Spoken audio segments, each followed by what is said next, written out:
Une rue déserte, un soleil de plomb, un silence. Ce n'est pas Cayenne ville morte, ne vous méprenez pas. Derrière ces murs, dans cette bâtisse ancienne qu'est l'évêché de Cayenne, une intrigue se dénoue. Des personnages prennent vie pour le film Meurtre à Cayenne. Un 15e jour de tournage ici pour le staff, les 10 comédiens, les 260 figurants notamment. On est à Cayenne, après l'ouest de la Guyane. On a planté le décor.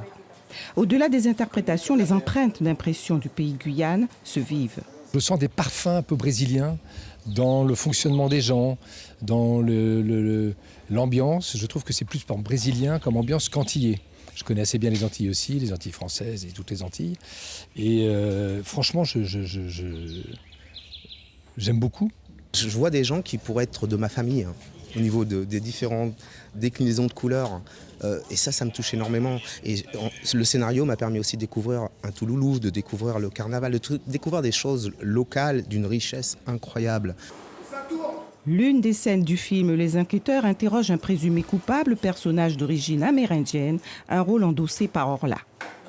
Oui, je me suis approprié, et puis c'est vrai que le costume, le regard des autres aide aussi beaucoup. Je sais que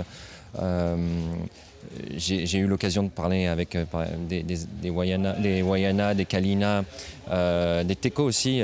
Et souvent on m'a dit t'as pas des origines amérindiennes, donc oui. Et donc ça donne confiance. Et Cassandra, rôle principal campé par une actrice de caractère à l'écran comme à la ville. Une militante avec son adhésion au groupe noir, ce n'est pas mon métier.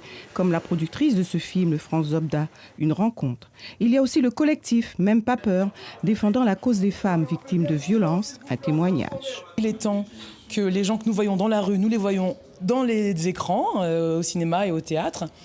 Et puis moi, je suis à l'initiative d'un collectif qui s'appelle Même pas peur, qui lutte contre les violences sexuelles, notamment dans le cinéma. J'ai parlé de ce qui m'est malheureusement arrivé sur 2 tournages en Afrique. Voilà, donc on a lancé le MeToo africain, parce qu'il s'agit de libérer la parole pour commencer la reconstruction en fait, et qu'il n'y a pas de fatalité, on peut vivre des drames, mais se relever. Ce film s'inscrit dans une collection de téléfilms policiers qui vont être diffusés sur France 3. C'est la dernière semaine de tournage chez nous.